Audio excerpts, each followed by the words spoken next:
Hi guys, I'm Gracie. And I'm Damorn. Welcome to today's video.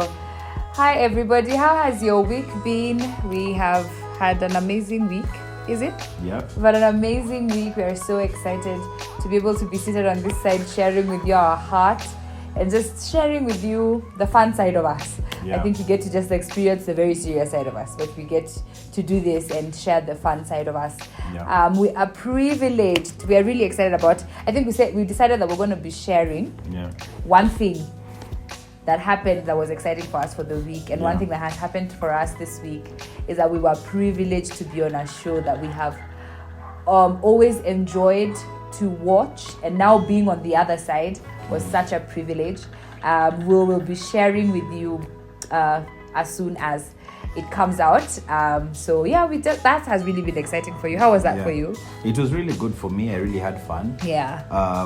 I enjoyed seeing how people do things at another level. It was really, really very inspiring. But what I love the most about it is the wholesome conversations that we were able to have on that platform. Yeah. And I can't wait for you guys to also watch that and be blessed by that ministry as well. Yes. Yeah, but personally, what amazing thing has happened to you this week that is for you, just for you? This week? A good thing, yeah. I'm trying to think what happened on Monday. Me, I know. What happened for me? What happened for me? For me. You can please share then as I think about My mine. wife cooked for me. She made osobuco, guys. She cooked osobuco for us. For me, and I really, really enjoyed it. In fact, I've just had the last plate before I came to this set. So yeah, that was really amazing. It's amazing. It's always awesome whenever you get to cook. Yeah. Fun fact, my husband loves my food. Yeah, I do. But unfortunately, I don't get to cook for him all the time because our schedules are so crazy. So when I get an opportunity to be in the kitchen, I go ham. Yeah. Oh wow, that's so sweet. Yeah, now it's a moment to share. I'm still trying to figure out what has happened. You don't have a loving husband who does nice things for you every No, but I don't think it was about the husband, You man. need to change husbands. But don't say that. Honestly, I'm really trying to think of something significant that happened for me, and I can't pick something out. I can't. Hopefully, as we continue with this show, maybe she will remember. Something I'll remember. But today we wanted to talk about something that is very fundamental in every relationship. Yes. And that is communication, particularly dealing with conflict resolution. Yes. And we are going to start looking at it from how conflict is handled from our childhood, like how we grew up watching conflict being solved, and then how we are doing it now, and the impact of having faith in Jesus, and how that affects how we handle conflicts. Right? Yeah. So let's begin. Welcome to this video again. Let me welcome you, and let's start with Prophetess and ask her how conflict was resolved in her household. So for me, I think I've grown up seeing a fairly normal household. I grew up, I've never seen my parents fight. I've never even had them raise their voice at each other. But of course, when you get older, you start to see certain things that you wouldn't generally notice when you were younger. Yeah. But in terms of like my parents fighting and stuff like that, I never saw anything like that. For real? Yeah. People never used to shout in your house? No, like shouting was not a thing. You'd just find they'd converse. You'd tell that maybe there's an issue by the way they talk, but it wasn't that someone has raised their voice or someone has said something nasty. No, it was just that you could tell someone one of them is upset. But it was never loud. It was never loud. What about your grandparents? My grandparents. I didn't really get to experience my grandparents that much. But because what happened was when I'd go visit my grandma, this is on my paternal side, most times my grandfather would be at the shop. So he had a little house at the back of the shop. I don't know if you grew up in the village life. They always had a shop at the house, so he'd come home on the weekends. Yeah. So most times we'd just be with our shosho or just with our guka. Yeah. So we never got to experience them together for a long time to be able to see conflict. Either being managed or maybe that's how they used to handle conflict. One sleeps by being at the away. shop, one sleeps at the house. Yeah, but then you never know. Know. But so for me, one of the things now that unfortunately I learned is I didn't know how to speak up. Yeah. Because I never saw someone openly say I'm upset. Or you shouldn't have said that, and how that was handled. Yeah. So for me, being one very introverted, I'd solve all my problems by being in my room. So you'd find most of the time I was either in my room or seated in a corner in the living room, not talking to anybody. That I'd fall into a hole with my problems. And so I never ended up sharing. But then when I discovered that it was a problem, I became an oversharer, if that makes sense. So it got to a place where when I get comfortable with someone, I open up my whole life. I'm like, I pour out myself instead of pouring out to the Lord. And that came to bite me later. And now I'm learning how to be more discreet and more careful with who I let in and how much I let them in, like how to draw boundaries. So let's say, so if there was an issue within your household, how would you solve that issue? Like how did you use, like let's start like this. Let's start with, if there's an issue between you and your siblings, how do you solve, or how did you solve those issues, if there were any? I never had issues with my siblings. Actually, we've never had issues. Like issues is very completely none at all. Like I hear people saying them, and even over the remote, nothing. No, because like me and my sister are very close. So I think our age gap is 3 years. We have never had a fight. Ever. God. Even my husband sometimes asks, what do you guys talk about? Because we talk. All the time. It's like they're best friends. Like we literally talk every other day. She's the one who knows my heart inside out, and I know her heart inside out. Because we never had those issues for, why are you wearing my clothes? I don't, like, we never had those issues. Then my brother, we have a very big age gap between me and my brother is 19 years. And so we haven't been in a place where we've had to solve conflict. It's just that sometimes maybe he'll say something because of his generation. You know, Gen Z. Gen Z don't have a filter. I don't know what's happening with Gen Z. You know, the way people talk back, us, we didn't have that opportunity to talk back, and maybe that's why we didn't have much conflict. And it was Z. So Gen Z have a way. So sometimes he'll talk back and I'll have to remind him, sir, excuse me, I know we are laughing, but I'm your elder. But that's about it. Then how my parents handled us when we had conflict is they'd sit us down. So tutaitwa mkutano. You're sat down and you're told, you know, this is not working. Because I can count the number of times my mom spanked us. And you can count? Yeah, I can. In one hand? Maybe both. But it wasn't that much, and it was over. My mom would beat us over lying. If there was something my mom could not condone, was lies. So if you lied to her, best believe you will get a spanking. What else did we get our spanking for? That was like the biggest crime in our house, lying. My dad never spanked us. My God. Ever. None of us, me, my sister, have never experienced a lash out from my dad. Wow. So for us, conflict was, let's sit down, let's discuss. Yeah. Wow. How was it for you growing up? First of all, guys, for me, I think this is the complete opposite. Because if we start with conflict, we live and start with my grandparents.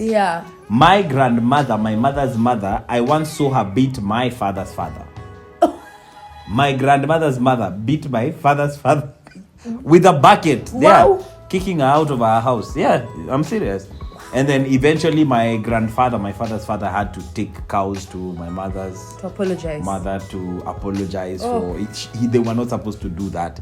But in short, like I think as we grew up around violence, if I'm just being honest, to be honest, we grew up around violence, like mad violence. My grandmother was beating my grandfather.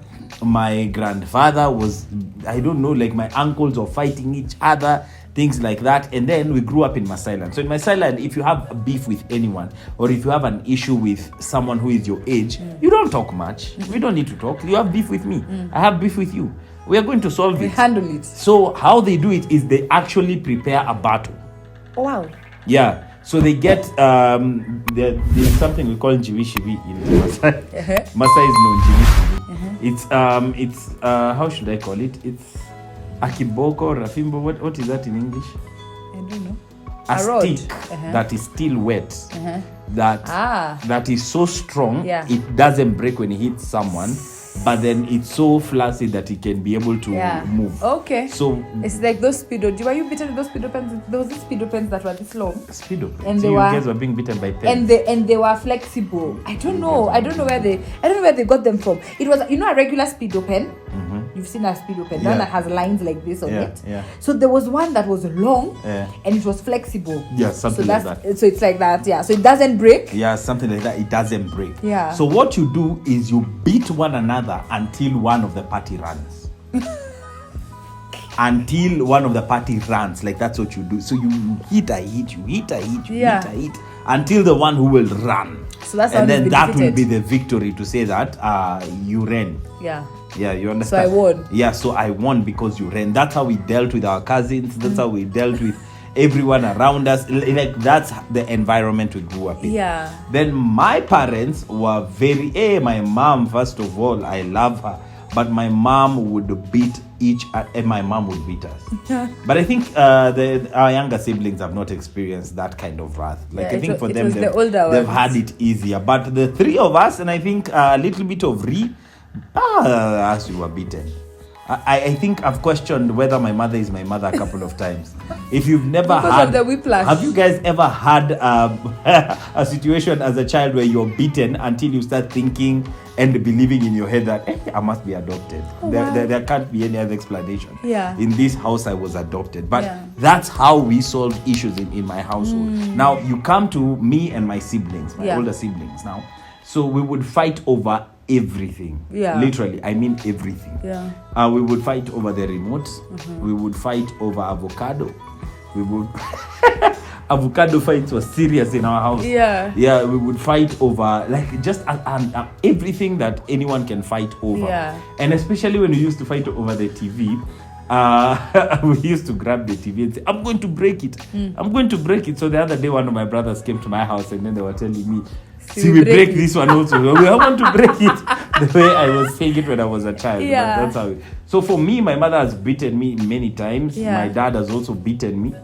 Probably most of my siblings have not been beaten, but it's just that I was a very obedient child. That's why my father had to beat me also because of my obedience. How obedient you are. Yeah. Oh wow. But he hit me with a Masai rungu on my head like a snake. Ouch. Yeah, you know why? Yeah. I had gone to a friend's house and I stayed for 3 days. Oh wow. So I came back on the third day like the resurrection of Jesus. Yeah, so my dad was like, oh, you've resurrected. Wow. But I think it's... Joe still makes fun of me because of that. Was he there when it happened? Yeah, everyone was there when it happened. Okay. Yeah. Hey, we used to fight. There was a time we were fighting with one of my brothers and then, I'm not saying who, but one of us pretended to be fainted. Oh wow. Yeah. It's probably you. I had to act like he has fainted because when the kind of beating he was Was it you? I can neither confirm nor deny that. Right. But, I just want to keep family secrets and I not think we can tell who No, guys, fainted. it wasn't Who fainted. It wasn't me, but it could have been me. It could have been. Yeah, something like that. Yeah, so for us it was a mad violence. Yeah. And then now that's the interesting thing because in my house, whenever there was conflict, we resolved into violence. In your house, whenever there was conflict, of which it was very minimal. Yeah. Like very rare. Yeah.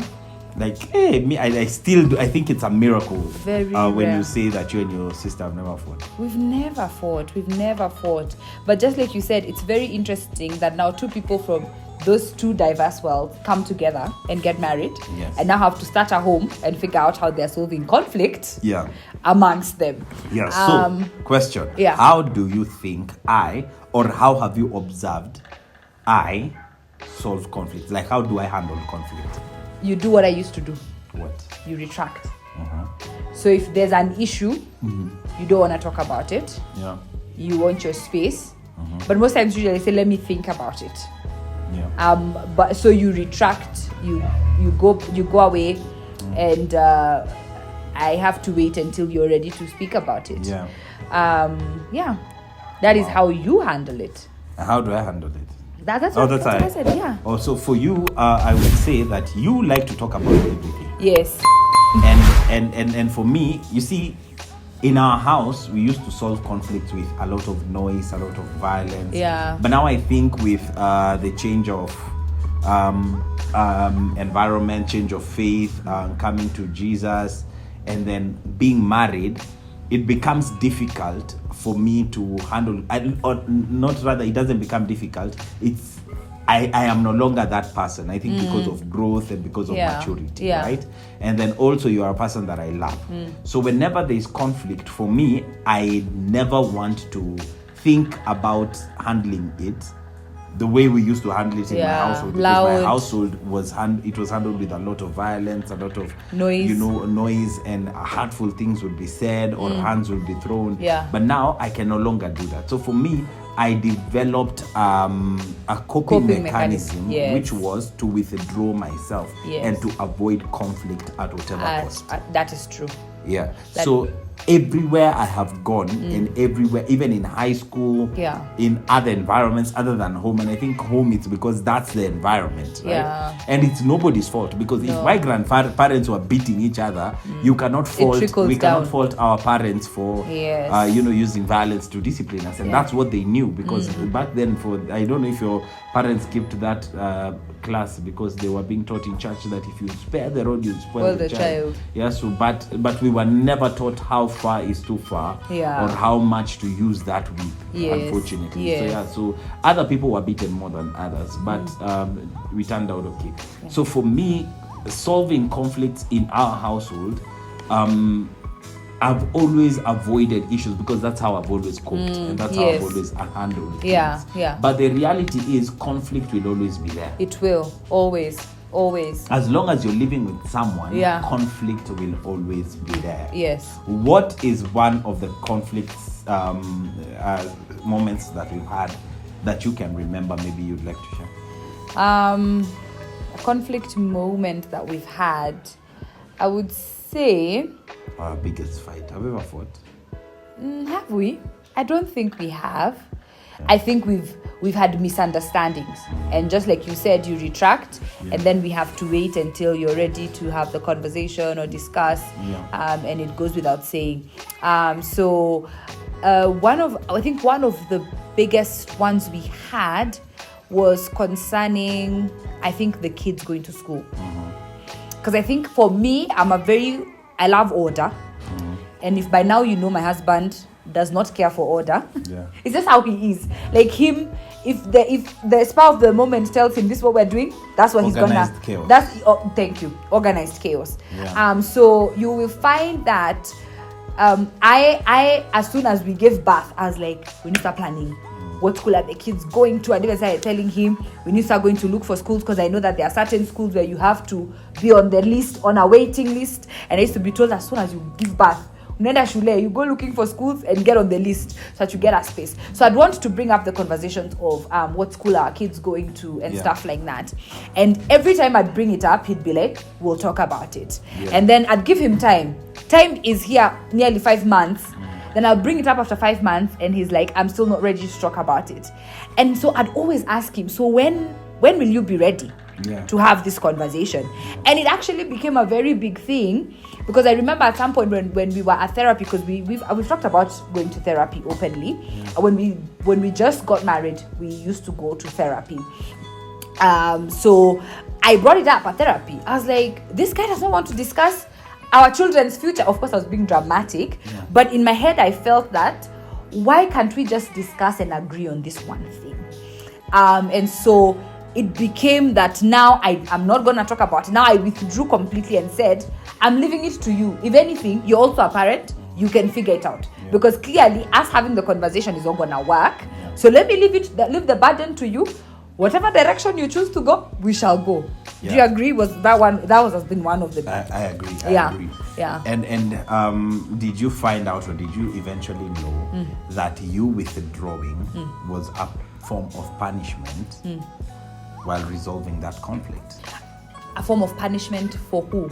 For me, or for both of us. I don't think, to me, it was a form of punishment. For me, it was a form of, I'm tired of talking about this. When you're ready, you will come to me. Yeah. That's how I felt. Because I felt like I've brought it up more than enough times. I'm tired of talking about the same thing over and over. And every time the response is the same. Yeah. Let me think about it. But now, for me, I grew up in a household where when I went to my father to ask him for school fees, he used to tell me, I am not your father.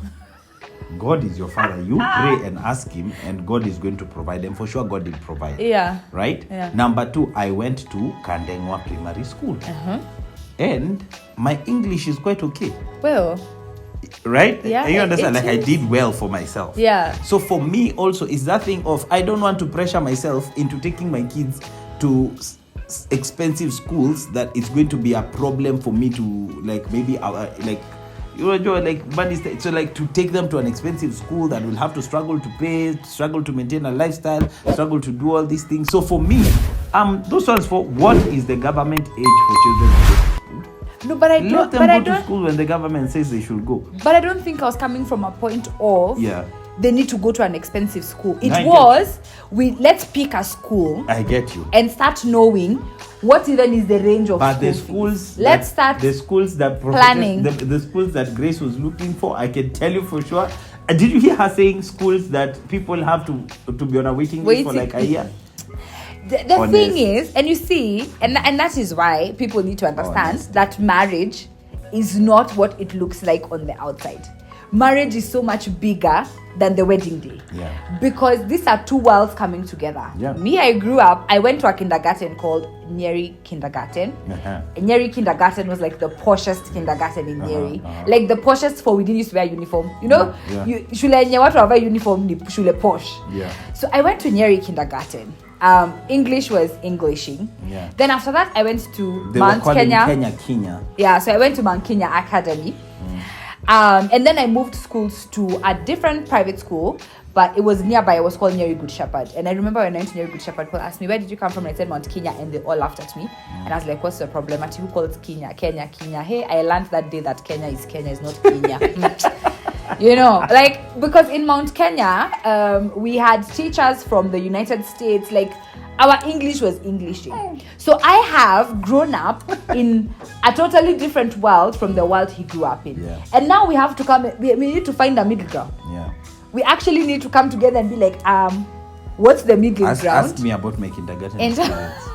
Ask me about my kindergarten experience. What was your kindergarten? I went to Ngatatek Primary School, nursery. I didn't know that. Yes. Okay. I went to Ngatatek nursery.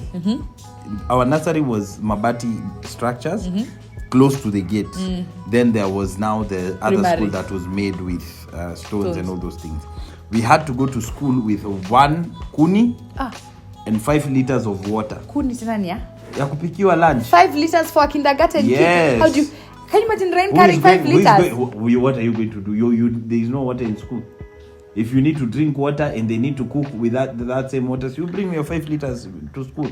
And then you carry your own firewood that is going to be used to make your meal. No, thank you. Yes. Okay. But look at how responsible I have become. No, you are responsible. I don't refuse. But you see... Yeah. Worlds at apart. Some point I went to school without shoes. For real, like this one is true story. I used to wait until break time. I borrow someone's shoes so I can go to the washroom and come back and return the shoes. You can't go to the washroom. Yes, you can't go to the washroom without shoes. There are doodles there.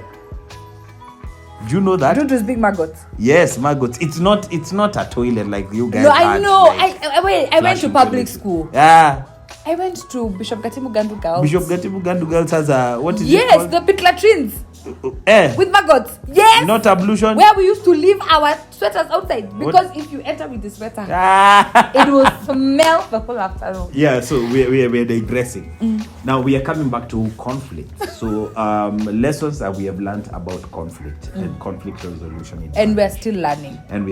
Yeah. I think number 1 is always remembering that you are on the same team. You're not alone. Yeah. Your partner is you're on the same side. You're not fighting against each other. You're fighting against the world together. Yeah. So that is lesson number 1. Yeah. Number 2 is always to remember love. Yes. Always remember and ask yourself that question. Am I being loving by doing this? Am I being loving by responding like this? Yes. Is me proving a point more important than me being loving to my partner? Yeah. Woo! No, that's very true. That's very true. I totally agree. And also, unlearning. Yeah. There's a lot of unlearning that has to happen for you to not act on your triggers. Yeah. Because you see, it's easy for you to lash out because that's how you used to react. Then you remember that was a toxic coping mechanism. Yeah. And you have to realize I can't lash out at my partner because what is the loving thing? That's what you said. What is the loving way to do it? Yeah. Sometimes as human you'll forget, and unlearning is not easy. Something that you've done for years and years and years is not easy to get out of your system very quickly. Yeah. But you have to remind yourself constantly. And when you catch yourself, you apologize. I think one of the things, like for me, I talk a lot. Like you said, me, I will blabber and blabber and blabber. Whether you're listening or not listening, I blabber and blabber and blabber. Then at some point I realize I'm overwhelming the guy. Yeah. So I'll go and I'll be like, I'm really sorry. Let me give you time to digest, and then we can have a conversation. When I'm not on the blabber, because you see, blabbering doesn't get you anywhere. You're just dishing out everything that's on the inside. But one of the things we have never done is used bad language. Like we've never called each other names. That's something we've never done. And the Bible says, be angry but sin not. Yes. You should never allow your anger to take to allow you to sin. Place of sinning. Yes. Not sinning just against God, but even sinning against your partner. Yeah. Because it is possible for you to sin against your partner, not against God. Yeah. Because you can say something that is not a sin, but it's hurtful to them, and that they then will carry becomes forever. Sinning against your partner. So it's okay for you to be angry, but make sure that anger does not take you to the place and the point of sinning. And always be careful. Always be careful. I think for me that lesson of am I being loving is me proving being right more important than this relationship. Because sometimes it can come down to you choosing to be right, or to love your partner. So sometimes that's the thing, because for us men we are called to love our wives, right? And you guys are called to submit to your husbands. How has this reality, being a Christian, how has this reality affected or positively how you deal with conflict and handle issues in our marriage? I think for me, it's learning that is trusting that you know best. Because I've watched you as a leader in different spaces, of course, in our 4 years of marriage, and you've never led me astray. So it's trusting that even if right now it does not look clear, I don't have a clear answer because I always want a clear answer. It's trusting that every time you've taken a direction, you've never led us to a hole. Like we are always on the right track. And so it's trusting, even when I have my own anxieties, I have my own heart palpitations about when I need a solution now. It's just calming myself down and trusting that you as a leader are capable enough to make certain decisions that I know you might not be in the space to discuss, or that you're taking your time to think about, because everything that you've touched to do has thrived. So what about you? For me, it's what I was talking about. The loving responsibility. Knowing that I have the responsibility to love you as Christ loved. It also affects how I deal with conflict. And that's why most of the time you'll find that during conflict, I'd rather retract than to speak. And wait until the atmosphere is better so that we can be able to have a conversation. Because I'm trying in as much as I can to make sure that my love for you always comes before wanting to be right or wanting to prove a point. It's that thing of always putting your marriage before yourself. And it's easy for you to put yourself before your marriage sometimes. But when you begin to look at your marriage as a human being, as let's like a child, like your marriage is a child that both of you have to take care of, the same way you take care of your children. You see how you never neglect a responsibility over your children. Like if you can stay hungry, you can stay hungry, but your children will be fed. You'll be without clothes, but your children will be clothed, right? And you might not be comfortable, but you'll make sure as much as you can that your children are comfortable. But maybe if we treated our marriages as our children, our marriages would thrive. Yes. Because we would put them ahead of us. Yeah. So that we can be able to put the needs of our marriage ahead of ourselves. Yeah. That's such a point, guys. What do you guys think? Please comment down below. It is. Yeah. Yeah, I think that was such a lovely conversation. Yeah. And we're excited to have more of these conversations. Thank you for joining us. I hope you've learned a thing or two. Please share with us what you've learned if you're married, what you've learned in terms of conflict resolutions. We might learn something from you, and I pray that you've learned something from us. Yeah. Until next time. No, before we go, I have to remember to give a shout out to R Paradigm Studios for shooting these videos for us and editing them for us. Thank you so much, guys.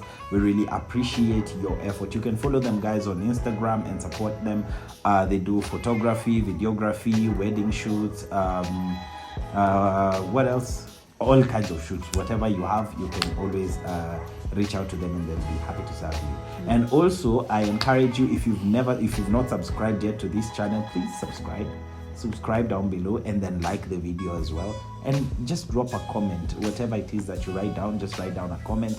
When you do that, the algorithm will boost the video for us. Thank you so much, and bye-bye. Bye.